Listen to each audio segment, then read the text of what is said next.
One of the first things you will want to do when building your GEM site is add a group or product. We use the words group and product interchangeably, but they both mean the same thing.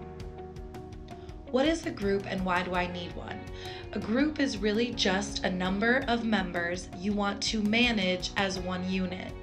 GEMS allows you to create multiple groups so you can manage their schedules, payments, and communications separately.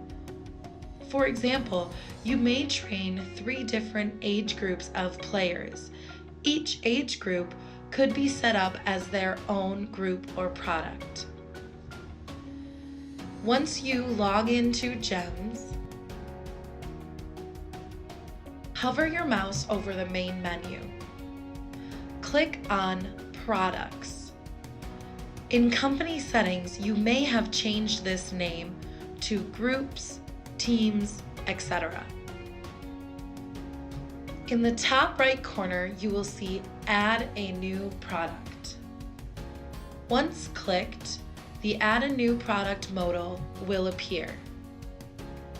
Enter the name of the group or product you are adding. The other features are optional. When finished, click Save.